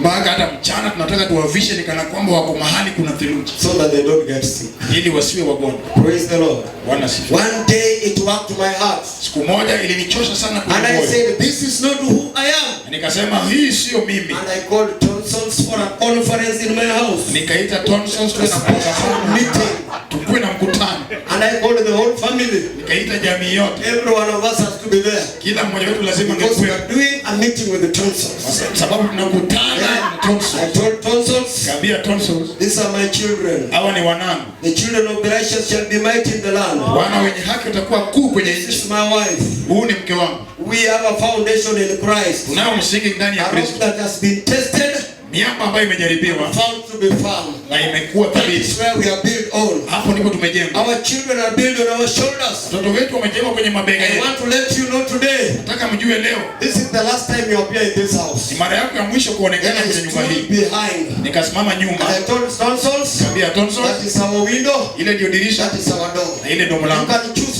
whichever you want to go through. Chagua ile utakayotoka The nayo. only thing I know is you're going through. Kitu moja ninachojua unaenda. Then I declared in the name of Jesus, Tangaza kwa jina la Yesu. tonsils on the throat of my daughter, Tonsils kwenye mtoto wangu. go through. Toka. That's the one in the throne of my son. ule kwenye mwanangu, Go through. toka. Then I said, Lord, Akasema Bwana, you are the wall of fire round about Jerusalem. wewe ndio ukuta wa moto. I mark this wall Ninaweka kuta hii with the fire. na moto. And the Bible says, Biblia inasema Jesus is the door. Yesu ndiye lango. Jesus, you are the door. Yesu wewe ndio lango. Let never be not also. Usiingie tu That kusema. was the end. Hiyo ndio ilikuwa Glory to God. utukufu kwa. Why did I do that? Nilifanya hiyo I looked at myself with nilijiangalia the eyes of God and declared what I believe should happen in my family. kilichoamini nafaa kutengeza kwenye familia yangu. Praise the Lord. Bwana asifiwe. Don't look at the condition of the body and declare that is who you are. Usiangalie hali ya mwili na utangaze hiyo ndio hali yako. Time is running fast. Ndio wangu unaenda haraka. Let me talk of Barak. Wacha niongee habari ya Barak, His name means blessing. ambaye jina lake inamaanisha baraka. A very fearful man who could not go to war without ladies. Mtu ambaye hangeenda vitani asipokuwa na mabinti. He needed Deborah to go through. Alihitaji Debora ili aende. Hallelujah. Hallelujah. If you are a man, say amen. Wewe ni mwanaume, sema amen. You don't need a lady to go through. Hauhitaji mwanamke ili uende. You are strong enough. Kuna nguvu ya kutosha. You are better than Barak. Wewe ni bora kushinda Baraka. He needed a lady and he went through. Alihitaji mwanamke na akaenda. You are strong. Wewe uko na nguvu. You can do better than him. Unaweza fanya bora kumshinda. Hallelujah. We find Jephthah, Na Jefta, the son of a harlot, mwana wa kahaba, who was chased away. aliyefukuzwa. When they needed somebody to deliver them, Walipohitaji mkombozi, they called for him. wakamuita tena. Hallelujah. Even if your background is queer, Hata kama ulikotoka ni potovu, please, fadhali you can see yourself with the eyes of God unaweza jiona na macho ya and Mungu still make it. na ufaulu. Even if your parents are drunkards, Hata kama una wazazi walevi, it cannot keep you haiwezi kukukwamisha from reaching your destiny. kufika hatima yako. Praise the Lord. Bwana asifiwe. I know there is the gospel of deliverance which I also believe in. Ninajua kuna injili ya ukombozi ambao pia mimi naamini. I understand that very much. Naielewa sana. Praise the Lord. Bwana asifiwe. And I know its place Najua sehemu yake because it is important. kwa sababu ni muhimu. The Bible says, on Mount Zion there shall be deliverance. Biblia inasema kwenye mlima Zayuni kutakuwa na ukombozi. But it doesn't end there. Lakini haikomi pale, And it says, and there shall be holiness. na inasema kutakuwa utakatifu. So after deliverance we go to what? Baada ya From deliverance utakatifu, to deliverance to deliverance to deliverance to deliverance. sio ukombozi Deliverance. na ukombozi na ukombozi na ukombozi. It is from deliverance to holiness. Then from holiness the Bible says, the house of Jacob shall possess its possession. Kwa utakatifu nyumba ya Yakobo itamiliki milki yake. It doesn't say the house of Israel, Haisemi nyumba ya the Israeli, house of Jacob. nyumba ya Yakobo. What does it mean? Even if you still possess your possession, there are still weaknesses in you. Inasema hata ukiwa na milki yako bado kuna udhaifu. The house of Jacob shall possess his possession. Nyumba ya Yakobo itamiliki And milki it yake. goes on to say, Na inaendelea and kusema it shall be a fire. itakuwa moto. Are you getting me? So possession should not make you colder. It should make you what? Hot. Fiery. Kwa hivyo miliki yasikufanye uwe baridi, inafaa kufanya And uwe the na Bible moto. goes on to say, Biblia inaendelea kusema in I think verse 20, katika mstari wa 20, and it will turn into a flame of fire. yatafanyika kuwa miale ya moto. Praise the Lord. You are not only a fire, Sio moto tu, but a flame of fire. bali miale ya You moto. walk by revelation. Tembea kwa ufunuo wa Mungu. Because fire Kwa moto is the word of God. ni neno la Mungu. Flames are revelation from the word of God. Miale ni ufunuo So kutoka kwa flame neno. of fire. Miale ya moto. Then verse 21 says, Mstari wa 21 and inasema, out of Zion na kutoka kwa Zayuni there shall come out saviors. kutatokea wakombozi. Wokozi. Are you getting me? Je, mnanipata? When we come from church, when we come from a conference, we should go out as saviors. Tukitoka kwenye kanisa na kwenye kongamano tunafaa Not kuendelea kama a wakombozi. problem that is going to add into another problem. in Sio life. shida za kuweza kuongezea shida za ulimwengu. That's why Obadiah is very articulate over that. Niposa Deliverance, holiness, fire, holiness, possession, fire, a flame of fire. If you complete that, ukikamilisha hiyo, the Bible Biblia says inasema you will be a savior. utakuwa mkombozi. So Jesus will be the savior of what? Saviors. Kwa Yesu atakuwa mkombozi wa wakombozi. Hallelujah. Haleluya. Asante Bwana. Please, I will finish the remaining part later on because I want that it to be through. kisha baadaye around 7 minutes, 7-8 minutes. nazo dakika 7. The Bible also talks of Samson. Biblia inaongea habari ya Samsoni When he had no eyes, wakati hakuwa na macho, broke his limitation akavunja vizuizi vyake, and got the greatest victory akapata ushindi mkuu zaidi, ever in his life. mkuu zaidi maishani mwake. Praise the Lord. So even if the vision is gone, Hata kama kuona hukumu, you are still dangerous to the kingdom of the devil. bado wewe ni hatari katika ulimwengu wa ufalme wa giza. God can give you spiritual eyes Mungu anaweza kukupa macho ya kiroho and lead you to the pillars. na kuongoze kwenye Okay. That one has made. Let me speak this. The Lord has dropped something in my heart over that. wacha niongeze kile Bwana amenipa moyoni sana. In this nation, children of God, Katika hii taifa wana wa Mungu, we are in spiritual warfare. We have dealt with a lot of roofs. tuko katika vita vya kiroho, tumekabiliana A sana lot of roofs, na mapaa and a lot of walls. na kuta nyingi, And we have forgotten na tumesahau there are pillars that hold the roof and the wall. kama kuna vizingiti vinashikilia kuta na paa. And the pillars also stand on a foundation. Vizingiti pia vinasimama kwenye msingi. By Samson touching one pillar, Kwa Samsoni kushika kisingiti kimoja, he killed many.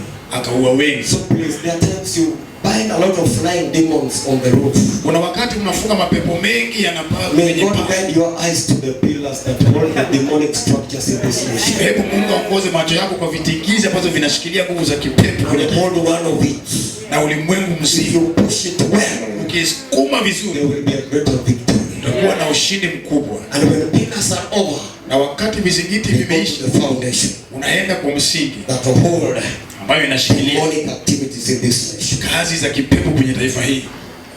Hallelujah. Haleluya. That's why there are a lot of prayer warriors in the church and less intercessors. Ndiposa kuna mashujaa wengi wa maombi na hakuna waombezi.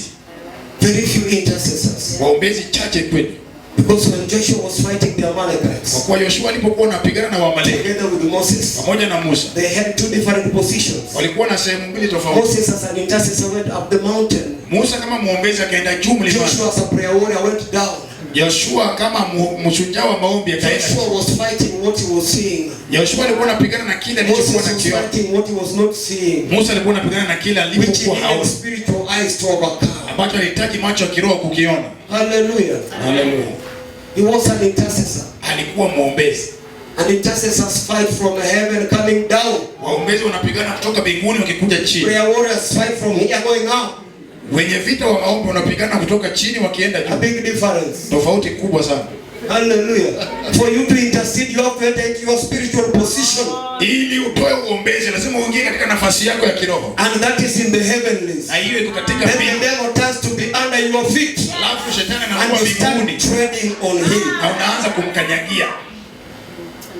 But if you are not doing that, you are doing what we call prayer warrioring. You are fighting from here going up. Na usipofanya hiyo unafanya vita za maombi kutoka hapa kwenda juu. And easy to know. It's easy to know somebody who want to do prayer warrioring. It's very easy to know. Na ni rahisi kujua anayefanya Just say a word, we want to pray. The next thing you see is Ukisikia tu unataka kuomba unasikia yawning. And if you don't yawn, the body is very heavy. usipofanya hivyo mwili inachoka sana. Just know that is what I'm coming in as in the position of a prayer warrior. Huyo ni mtu anakuja kama mwenye vita wa maombi. Praise the Lord. Bwana An sifiwe. intercessor fights from upcoming war. Muombezi anapigana kutoka juu akiteremka chini. Prayer warrior from here going. I don't have time to explain those things. Those means a whole month. Hizo linahitaji mwezi A mzima. prayer warrior starts from here going up. Na mshujaa wa maombi anaanza chini akienda juu. That is why Ndiposa a praiser starts from the earth going up. maombi inayoanza chini ikienda juu. Praisers. Mwenye kuimba sifa anaanza chini akienda juu. A worshiper starts from upcoming. Na mwenye kuabudu anaanza juu akikuja chini. Totally different. Tofauti kabisa. That's why there are two things you can't do with sin. Ndiposa kuna mambo mawili huwezi fanya na dhambi. Worship effectively. Kuabudu kamilifu Intercede effectively. na kutoa uombezi What to kamilifu. do with sin. Huwezi fanya na dhambi. You can praise with sin. Unaweza sifu na dhambi, You can pray with sin. unaweza omba na You dhambi, cannot worship with sin. huwezi abudu na dhambi, You cannot intercede with sin. na huwezi toa uombezi na dhambi. Hallelujah. That's why the Bible says, Kwanza Biblia the inasema hour is coming. saa linakuja Hour is au Mungu anawatafuta people who will worship him in spirit and truth. watakao mwabudu kwa roho na kweli. When you worship God, Ukimwabudu Mungu, God seeks you. Mungu anakuona. When you praise him, Ukimsifu, you seek him. unamtafuta. Which one is better? Gani iliyo bora? Worship him so that he does what? Kumwabudu ili akutafute. God is seeking for such. Maana Biblia inasema Mungu anawatafuta kama wao. And it's very possible Na inawezekana to come to a service, kukuja kwenye ibada, praise the Lord, msifu Bwana and go back without worshiping. na urudi bila It's very possible Inawezekana to go to a prayer meeting, kwenda kwa mkutano pray and go back without interceding. na uombe na urudi bila kufanya uombezi. That will be for another day. Hiyo ni ya siku nyingine. Hallelujah. Hallelujah. But the intercessors Lakini waombezi deal with pillars wanashughulika na vizingiti and foundation. na misingi, And when they shake them, na wanapoyatingisa, Joshua sees and Joshua feels he has gotten victory. Joshua anahisi kana kwamba amepata ushindi. Hallelujah. Haleluya. When Joshua sees the Amalekites falling, he thinks the one who has gotten what? Joshua anapoona Waamaleki wakianguka, anaona ni kama yeye Victory amepata is ushindi. the one who is carrying the banner. Ushindi uko na yule anayebeba bendera. Praise the Lord. That's why the Bible says, Kwa sababu Biblia inasema, you have shown us hard things, Psalm 60. umetuonesha mambo magumu. You Zaburi have shown us hard things, Psalm 60 verse 4. Zaburi 64 umetuonesha mambo magumu. You have given us a drink that is astonishing. Umetupa kinywaji kinachostaajabisha. And you have given us a banner of truth to display. Na umetupa bendera ya ukweli tuieleze. Let me get it. Wacha niipate. Psalm 60. Zaburi 60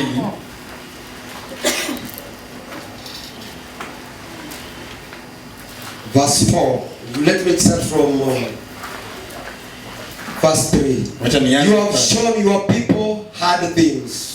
Umewaonyesha watu wako mazito You have made us to drink the wine of astonishment.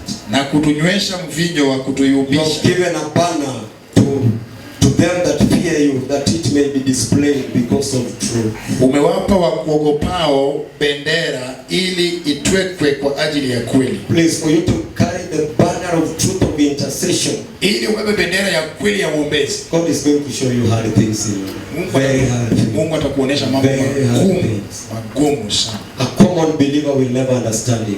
Muamini wa kawaida hata They kuelewa. will think you don't have faith. Wataona ni kama hauna imani. They will think you don't understand God. Wataona ni kama humwelewi They Mungu. will take you a weakling. Watakuchukua kama mtu dhaifu. Forgive them. Wasamehe. Because weaklings are not going to carry the banner of intercession. Kwa kuwa wanyonge hawatabeba bendera ya The Bible uombezi. says before God gives you, Biblia inasema kabla ya Mungu He akupe, will show you hard things. atakuonyesha mazito Then He will allow you to drink of the wine of astonishment. na atakuruhusu kunywa mvinyo wa kukuyumbisha. You will go through things that astonishes your spirit. Utapitia vitu ambavyo zinastaajabisha nafsi Until you yako reach this point in your life. mpaka ufike sehemu hii maishani. Whatever happens to me, Chochote kinachotendeka kwangu, God remains to be God. Mungu anabaki kuwa Mungu. Whatever people say, Chochote watu wanasema, God remains to be God. Mungu anabaki kuwa Mungu. Because they don't understand what you're going Kwa through. kuwa hawaelewi unachokipitia. Those are the kinds of people Hao ndio aina ya who watu God is going to give a banner of truth to display in this nation. ambao Mungu atawapa bendera ya kweli ili waoneshe taifa hili. Because there's nothing to excite them. Kwa kuwa kuna kitu ya kuwafurahisha. They have gone through painful things. Wamepitia mambo mazito na machungu. They only know one thing. Anajua jambo moja tu. God is God in every situation. Mungu ni Mungu katika kila And jambo. He's given me the truth to display. Na amenipa ukweli Doesn't nieleze. care what people feel, I will display it. Haijalishi watu wanafanya nini, Those nitaieleza. are people who are going to be intercessors in this nation. Hao ndio watu watakao kuwa waombezi kwenye taifa hili. Hallelujah. And they may not be known, Na huenda wasijulikane, but they will be given a banner. lakini watapewa So bendera. what will identify you in the spirit world? Ni nini itakuelezea katika ulimwengu wa roho? Demons that you have a rubber stamp from heaven. Kwa mapepo ya kwamba una muhuri kutoka It's a mbinguni. banner of truth. Ni bendera ya ukweli. But if you try it, Lakini you ukijaribu, don't have a banner of truth. hauna bendera ya kweli, Demons see better. mapepo huona vyema. Praise the Lord. I'm not scaring you. I'm only telling you. Sikutishi, nakwambia ukweli. Give your life so that Christ works on it. Toa maisha yako ili Kristo aifanyishe kazi, So that you can reach that level. ili ufike kiwango hiyo. Because you don't make yourself an intercessor. Kwa kuwa hujifanyi kuwa mwombezi, He makes you one. yeye anakufanya huwe mwombezi. There are three kinds of watchmen in the Bible. Kuna waangalifu watatu katika Biblia. Kwa Biblia inasema, Habakkuk says, Habakuku I anasema will stand upon my watch. nitasimama kwenye zamu yangu. Hear what he says to me. Nisikie anavyoniambia. Self-made intercessors. Waombezi wanaojitangaza wenyewe. Number 2. Ya pili, Ezekiel 33. Ezekieli The 33. Bible says, Biblia if inasema men put watu a wakiweka watchman over the land, mlinzi kwenye nchi watch over it, kuitazama and he doesn't watch, na angalii, then the sword comes and kill any of them, na upanga akaua mmoja the wao, man will be responsible. huyo mtu atawajibika. Intercessors blessed by men. Waombezi waliowekwa na watu. But please, those ones know how to let people down. If How? you think it's a joke, go and talk to Jesus Christ and go to the book of whichever Gospels and go to the place of Gethsemane. The intercessors he placed to stand on the gap. They were sleeping properly in the gap. Waombezi ambao aliweka wamuombee walikuwa nalala sawa sawa kwenye bustani ya He Gethsemane. came back to them Akawarudia and told them, na kuambia, "Didn't you watch with me for 1 hour?" amweze sali nami He lisali went moja. back. Akarudi. The intercessors were sleeping in the gap. Waombezi walikuwa naomba kwenye pango. They were sleeping. Walikuwa nalala. Praise the Lord. Wanasifiwa. So I don't know whether those who intercede for you, they always sleep in the gap or stand in the gap, or that is you and them. Sijui waombezi wako wanasimama kwenye pango ama wanalala kwenye pango. Hallelujah.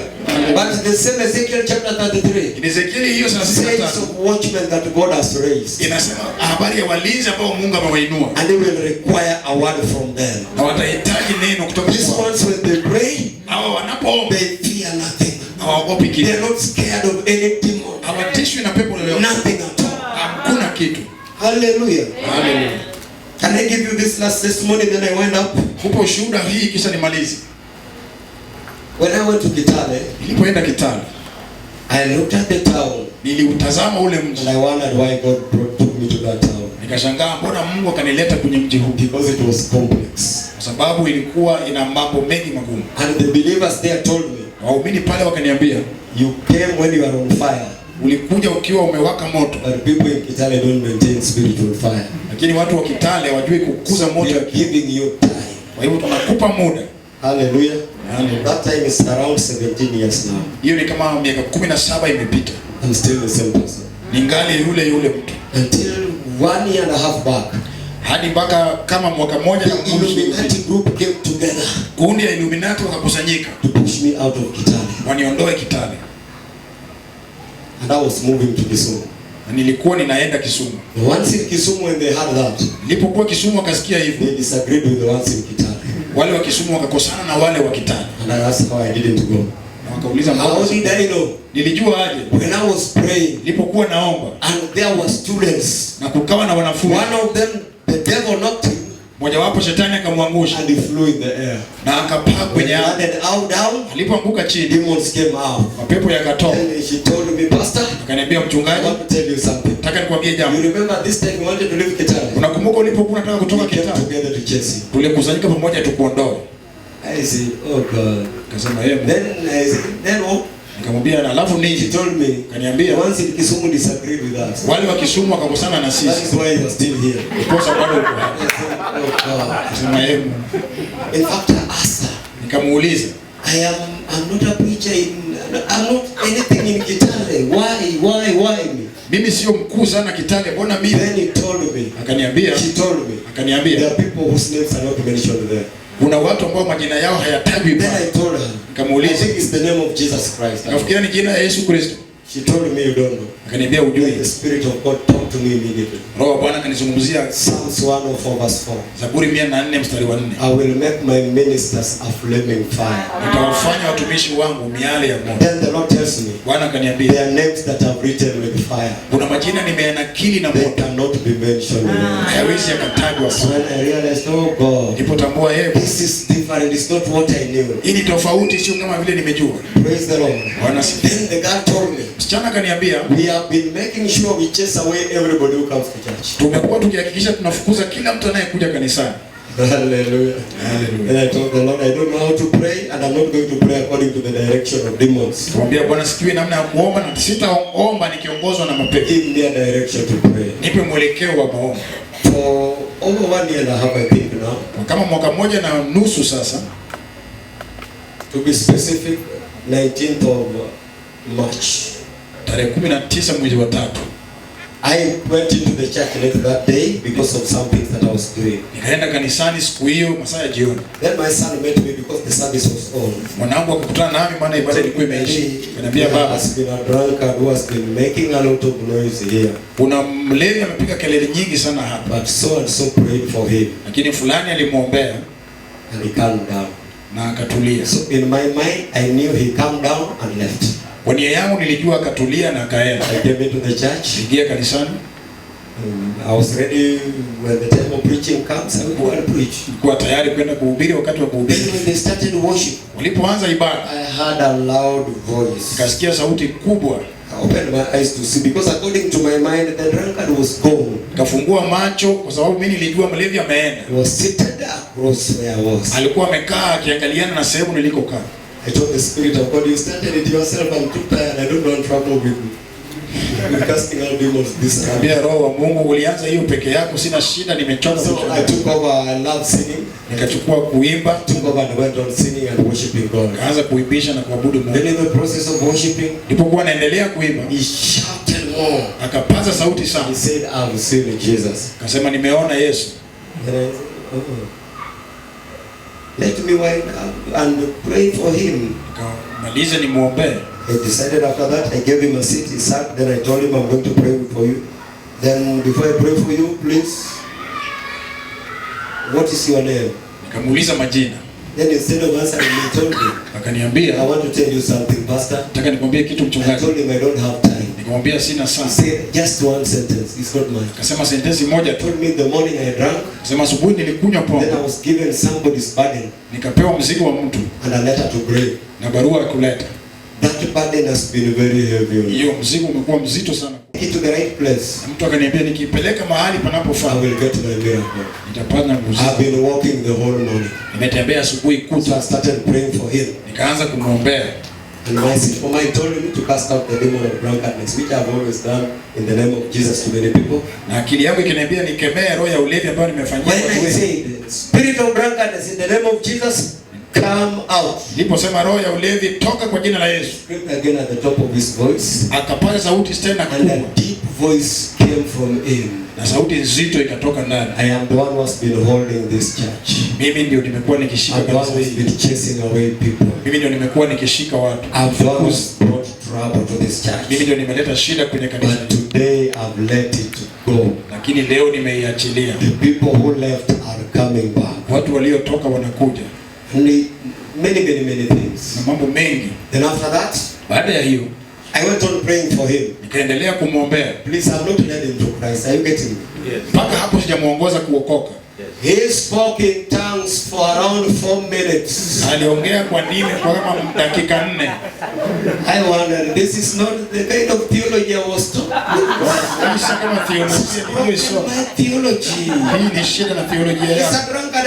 I stoop low to smell if he's still smelling alcohol. Nilinama nisikie kama angali na He was pombe. still smelling alcohol. Alikuwa angali ananuka pombe. Then when he stopped, Alipoacha started prophesying akaanza kutabiri over me juu ya maisha from yangu. the time I was born. Kuanzia wakati nilizaliwa Precisely. kama vile ilivyo.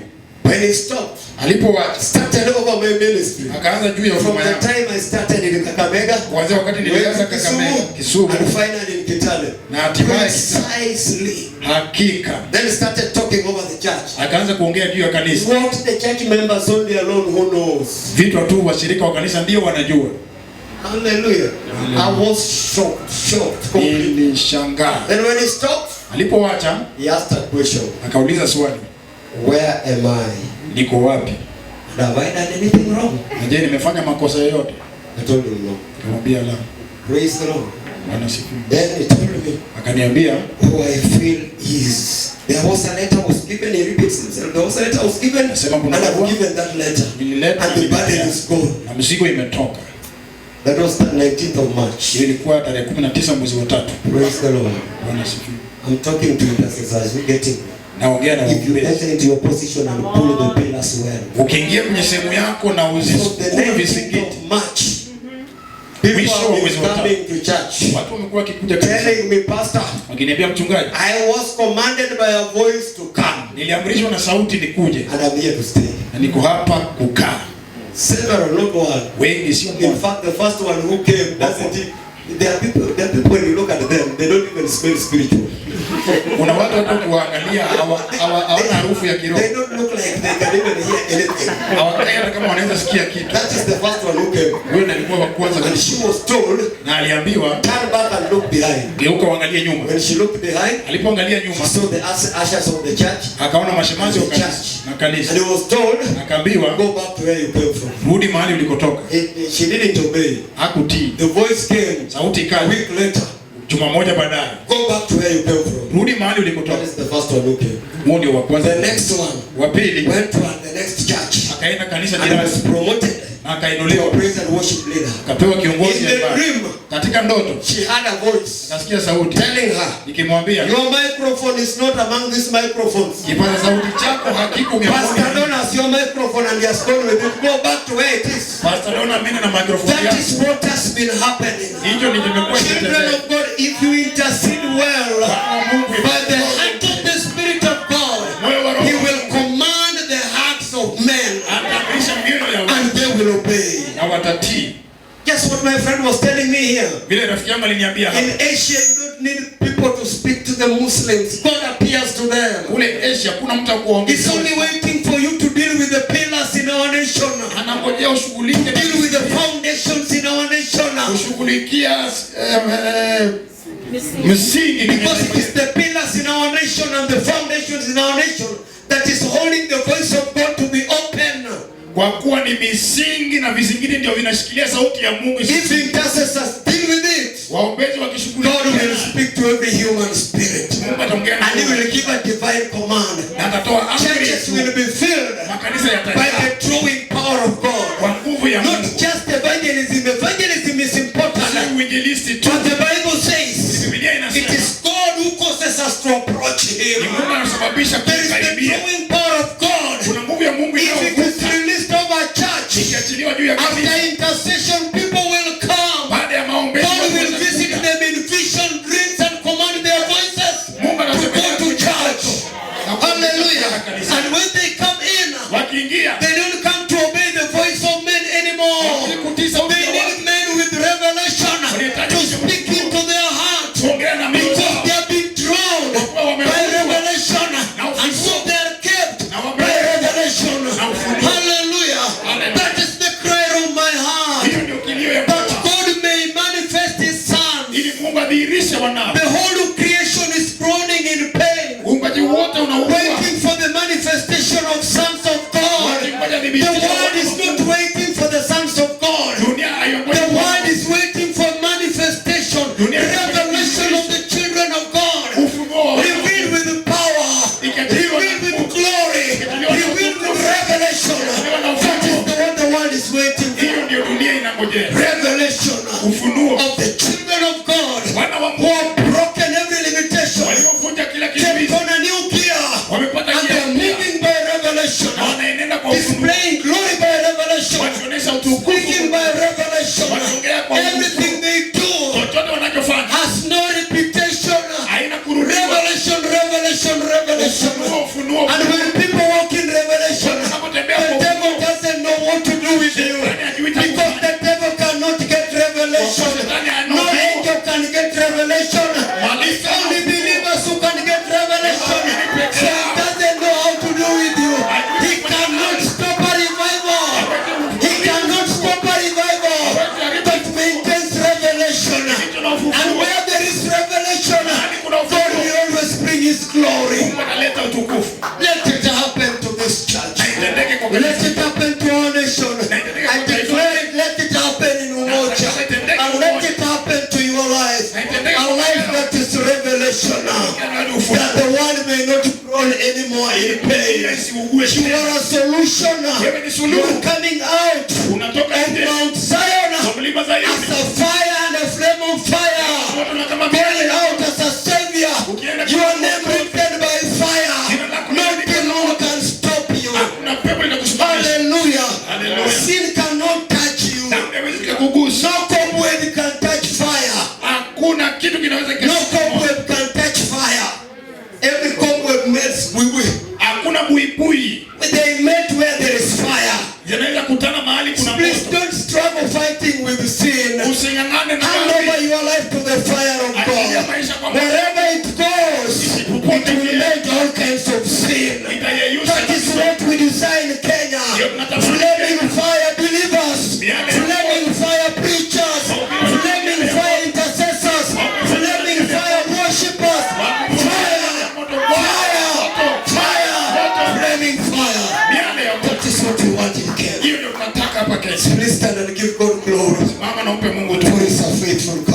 Mungu mwaminifu.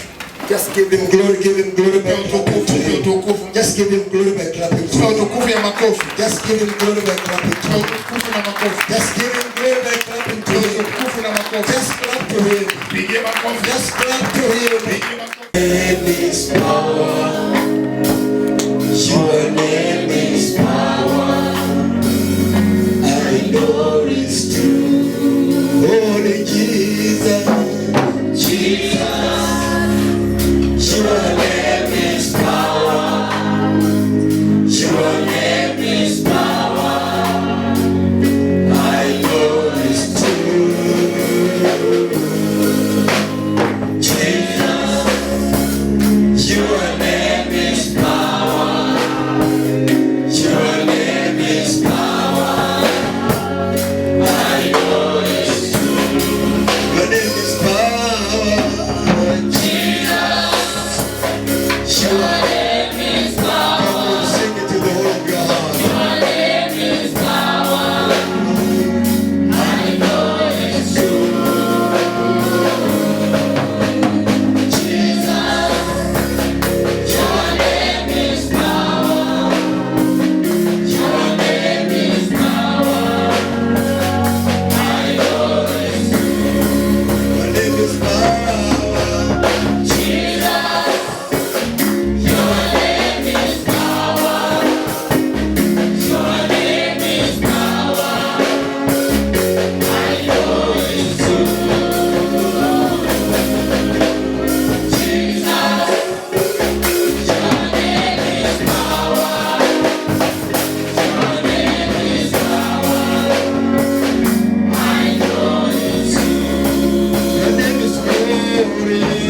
You're still singing. Praise the Lord.